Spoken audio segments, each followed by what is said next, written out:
Alrighty, we're back with Demon Rush Chapter 9. Boy, am I so excited to go over this chapter with you guys because we finally get to hear Lucifer speak and we get to see his throne room, and it's a huge spectacle. The art in this chapter, absolutely insane, by artist Pedro Perez. And as always, I encourage you guys to review Demon Rush yourself, and you're able to use any of my videos, music, anything else on the Demon Rush YouTube channel. Also, I hope you guys enjoyed this animatic here of Rush and his journey. We also have one for Soren. This is just a small taste of what we have to come for the massive beta launch. Without further ado, let's get into the chapter, our cover page being the Lord Lucifer himself. So in the previous chapter, Rush was taken to hell where he was forced to fight against a monster named Jarkon, a demon which he ended up defeating, and now his new master Karner has taken him to the first floor of hell where he sees a bunch of humans being whipped and kicked,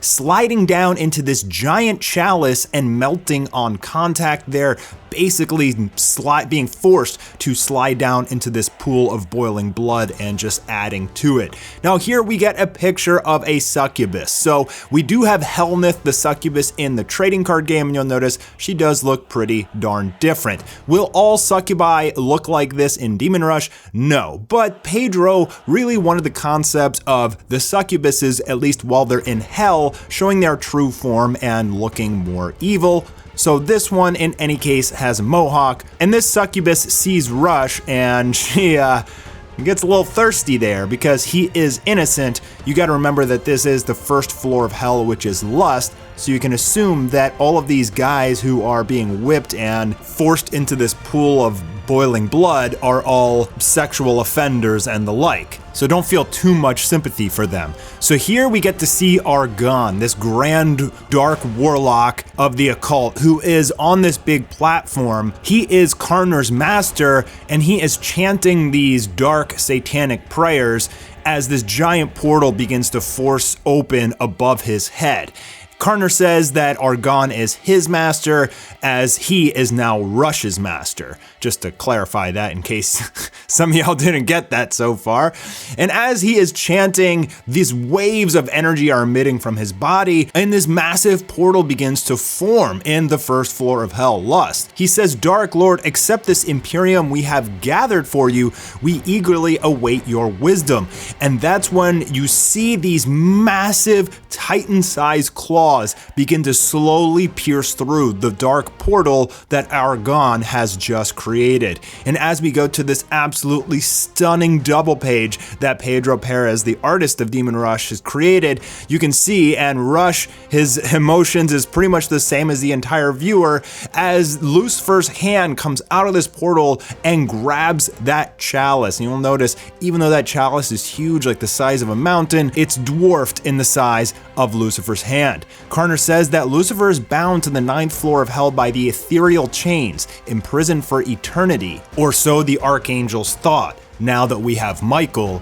And what we're going to explain in this chapter is that the arcs, the 4 of them, have the ability to ascend and descend from heaven and hell. They're basically like this battery that needs to recharge, and it's the reason that Lucifer can't open portals continuously. If he's going to open a portal, he has to charge up power for thousands of years before he's able to rip a portal open to Earth for just a little bit. Eventually it'll run out of energy and he'll need to recharge again. And as Rush looks through the portal, we're going through, and Rush gets his first shot of Lucifer. He's going to see him for the very first time. This is Lucifer's throne room. He's accompanied by Murmur on his right and Gorgon on his left. You can see the shadow of Algolga standing behind Lucifer, while Michael is chained above with the same ethereal chains that bind Lucifer to hell. This was an extremely difficult chapter to visualize, both contextually, storyboard, and draw,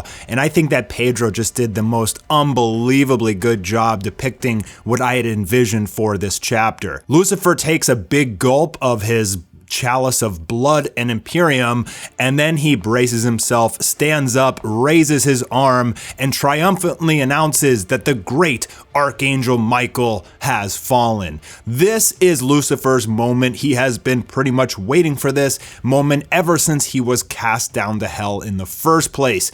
And having Michael bound here in hell not only diminishes the Holy Army, but as Lucifer will explain, he can be an extra battery for Lucifer to use to open more hell gates on Earth. And so this is really the beginning of the end, because as Lucifer says, for thousands of years our invasions have failed, but today we claim the most significant of victories. Bound by the same ethereal chains my three brothers used to imprison me, Michael's Imperium will be drained. His power will allow you to freely roam the world of the living once again. And he raises his chalice to our champion, Raziel, the World Ender. As you remember from chapter 3, as Michael was fighting this big dragon, he noticed a familiar Imperium signature, and that's when he realized that the dragon was an angel, and he's actually a traitor. He is a fallen angel that Lucifer used and pumped him so full of Imperium and power that he actually became stronger than Lucifer himself, and he used him as a weapon in order to capture Michael. Part of his master plan. Now, Raziel doesn't like being called Raziel. Since he's switched sides and he's changed completely, he wants to be called Algolga now, and he says that to Lucifer kind of condescending. He says, "Don't forget what you promised me, the world of mortals is mine to rule," and that really pisses off Lucifer. I mean, he is the Dark Lord. You're not going to be able to stop him. Oh, what, you think because I gave you some power you can beat me now? I don't think so. Making demands of the Dark Lord. Love this shot here from Pedro, just so sick. Michael laughs at him. You created a being more powerful than yourself, and now you can't even control it. And by doing that, you destabilize the hierarchy of hell. What a foolish ambition. So he knows that Lucifer had to basically take a massive gamble. Like if he wanted this master plan to work, he had to make someone stronger than himself. And even Algolga saying, "I defeated the most powerful archangel. That means I could defeat you, Lucifer." But Lucifer flicks his finger and Algolga screams in terrible pain. You can see the mark of the beast shining on his skin, and interestingly, it's the same one that Rush has in episode 1, chapter 1. So you can probably start to put some of the pieces of the puzzle together in terms of Rush. Lucifer saying, "Did you forget, Raziel? I gave you this power and I can take it away at any moment. You will have what you desire. Now that we have Michael, we can open hell gates in half the time." He closes his fist and some smoke is coming off it. He stops shocking Algolga, and then he says, "But first, we must recharge." And he takes his seat in his throne with his trophy chained up behind him.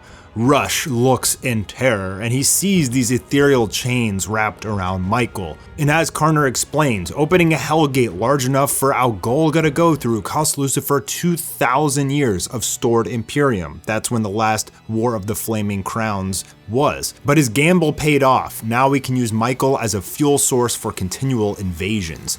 The atrocities to come will be magnificent. So Karner and the whole demonic army is extremely excited. They're gonna get to roam Earth way more now. Or maybe not Karner, because he can kind of freely roam Earth, but obviously the rest of the demons, they wanna go to Earth. They wanna kill humans, they wanna drink Imperium, they wanna relish in all the evil things. So not only did this 18-year-old Rush just see Lucifer, the Dark Lord of Hell, but he's having these like foggy memories and knowledge in his head, and he's like asking Karner, what is this? Is this a side effect of being in hell? Is this because I've been absorbing all this Imperium, this strange dust? If I keep doing it, if I keep fighting and absorbing Imperium, will I turn into a monster like Jarkon? But Karner says, no, not if you manage yourself properly. Jarkon feasted ravenously without control. The cognition of those he devoured drove him insane.